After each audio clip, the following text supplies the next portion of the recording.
Et tout de suite, notre deuxième éclairage d'actualité consacré aux propos de Philippe Poutou, réitéré et confirmé tout à l'heure sur l'antenne de BFM TV.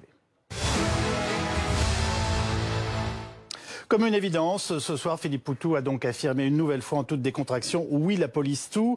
La police tue. Le candidat du nouveau parti anticapitaliste ajoute en moyenne 15 jeunes par an et dans les quartiers populaires. Dans la foulée, Gérald Darmanin a annoncé ce matin qu'il annonçait déposer plainte.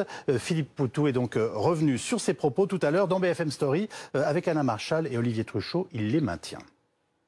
Les rapports qu'il peut y avoir entre la police et les quartiers populaires, ce sont des rapports violents depuis très longtemps. Et dans ces rapports violents, il y a effectivement, malheureusement, des jeunes qui le payent de leur vie. La police tue. Après, vous pouvez jouer avec les mots. La police tue. C'est une réalité. Maintenant, pourquoi elle tue? Dans quelles conditions elle tue? Voilà. Mais pas délibérément. J'ai jamais dit ça.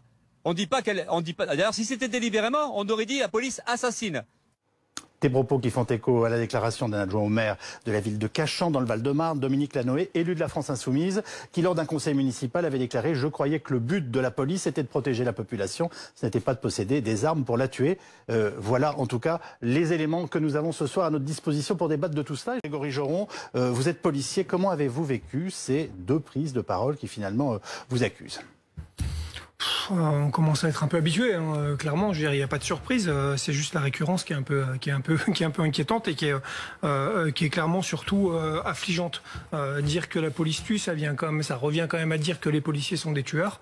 Donc c'est un petit peu gênant quand on sait ce que les collègues font tous les jours. C'est proprement forcément choquant pour eux quand on sait ce que c'est qu'aujourd'hui être policier, c'est-à-dire risquer sa vie quotidiennement pour justement permettre à M. Poutou de raconter un peu toutes les conneries qu'il peut raconter, comme on vient d'entendre là. Alors on va tenter de regarder la réalité des chiffres avec vous, Magali Chalet. Vous avez pu vous procurer les chiffres de l'IGPN, l'Inspection Générale de la Police Nationale. Oui, alors selon Gérald Darmanin, il y a 5 millions d'opérations de police et de gendarmerie par an. Et selon l'IGPN, en 2020, 32 décès et 78 blessés à l'occasion d'une mission de police ont été enregistrés. Parmi ces 32 décès dont on a pu lire le détail, il y a l'homme de 18 ans qui a été neutralisé après avoir décapité Samuel Paty. Il y a aussi des décès dus à l'usage de la force physique lors d'une interpellation, comme par exemple ce conducteur de scooter qui avait fait un arrêt cardiaque lors de son interpellation. Et puis il y a aussi beaucoup d'affaires de légitime défense ou de protection d'un tiers, comme par exemple à Marseille en février 2020, un policier qui sauve un de ses collègues sur lequel un homme de 19 ans qui venait de commettre un vol à main armée s'apprêtait à faire feu. L'IGPN est-elle saisie d'enquêtes judiciaires ? Oui, en 2020, l'IGPN a été saisie de 1101 enquêtes judiciaires, malgré les périodes de confinement, contre 1460 en 2019, qui demeure l'année record.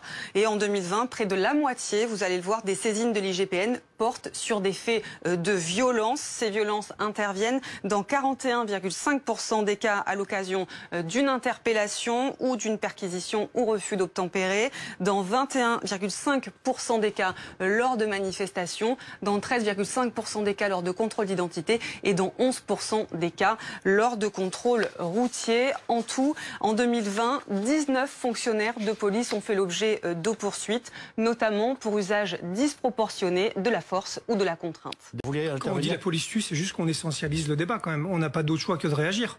Quand on dit la police tue et que finalement on connaît même pas les chiffres, on ne dit pas la police tue, juste on se tait. Ou alors on va pas sur ce terrain-là si on n'est pas capable après d'expliquer pourquoi on l'a dit.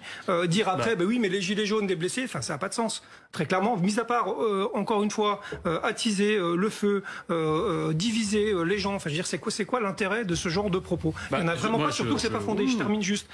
3 millions d'interventions pour la police, 5 millions en effet gendarmerie et police. 3 millions pour la police, 32 décès, quelle que soit la raison, parce que finalement l'IGPN compte les décès en intervention, mais il y a des affaires qui sont en jugement, il y a d'autres affaires qui de toute façon n'auront pas de jugement parce que c'est lié potentiellement en effet au comportement des gens ou à leur santé, etc. On est à 0,001% de personnes qui décèdent autour d'une action de police. Donc dire que la police tue, c'est juste totalement faux, c'est juste scandaleux. Juste pour rigoler, vous avez vu le mal qu'il a eu à dire légitime défense? Parce que si le journaliste... il dit accident. Non, il dit meurtre, assassinat, bavure, et quand accident. Accident. Et quand le journaliste lui dit sous les yeux, légitime défense, voilà. Ah oui, aussi légitime défense. Ah bah mince, ouais, on l'avait juste oublié ça. Alors je précise que le président de la République était interrogé sur les violences dont avait été victime le producteur de musique Michel Zecler. Comment vous avez vécu ces cette prise de parole présidentielle? Bon, très mal, puisque c'est celle qui a présidé, sans mauvais jeu de mots, à ce qu'on ait un débat long qui s'est appelé le Beauvau de la sécurité. Puisque en effet ça a forcément grincé assez fort dans les rangs quand on entend le président lui-même reprendre le terme de violence policière.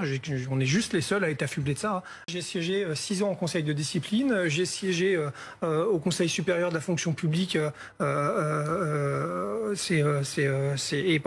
aussi sur la commission. Le conseil de discipline, c'est le moment où on rapporte les faits. Si tout le monde se tait, c'est pas le moment où on rapporte les faits, c'est le jugement, c'est le passage au niveau du jugement administratif du comportement des agents. Parce que le conseil de discipline, on parle que de déontologie, justement de ce que vous venez de parler là. J'entends bien Grégory Joron. Qui rapporte les faits et à quel moment? Des fonctionnaires de police, mais aussi des témoins, mais aussi des GPN, mais aussi etc. Enfin, attendez, justement, donc le jeu n'est pas faussé. Je vais terminer. Je pense pas. Vous savez, c'est normal de vous poser la question. J'aimerais répondre quand même à ça. Mais enfin, monsieur, je vais juste terminer. J'ai pas terminé. Allez-y. Parce que tout à l'heure, vous parlez de chantage émotionnel, c'est juste énorme. Vous êtes parti tout de suite sur l'affaire Chouvia et vous accusez monsieur de chantage émotionnel. Je trouvais ça fabuleux. Non, mais parce que vous dites qu'il n'y a pas de violence policière. On laisse terminer. Mais oui, il n'y a pas de violence. Les violences policières, ça n'existe pas. Ce sont ou des violences illégitimes, ou un usage de la force disproportionné, mais les violences policières, ça n'existe pas. Dans ce terme-là, c'est dévoyé. Et pourtant, chez les gens, ça existe, ils disent ça. Les gens disent ça. Oui, mais il n'y a que vous qui dites plus ça, monsieur. Oui, il n'y a que nous, il n'y a que les policiers, peut-être. Et c'est ce qui fait peut-être qu'il y a un certain mal-être. Non, mais je vais vous dire pourquoi il y a un mal-être. Mais vous savez, quand on voit le résultat de la France insoumise... Si je peux vous répondre, parce qu'on n'est pas non plus au poste. Ça veut dire quoi? J'aimerais juste... Non, attendez, ce propos-là, il est inadmissible. Vous êtes sur un plateau de télévision, vous vous exprimez très librement depuis votre arrivée. Vous ne pouvez pas dire à cette table, on n'est pas au poste. Si c'est un trait d'humour, c'est très mauvais goût. Alors maintenant, je vous laisse reprendre la parole. Vous êtes un peu tendu tous, hein? Non, moi je vais vous répondre. Je vous dis juste une chose. Non, mais moi j'aimerais juste vous dire une chose. Quand vous dites qu'on est les seuls à penser ça et qu'on voit le résultat de la France insoumise de l'élection, je pense que vous n'êtes pas loin d'être bientôt seul à penser ça.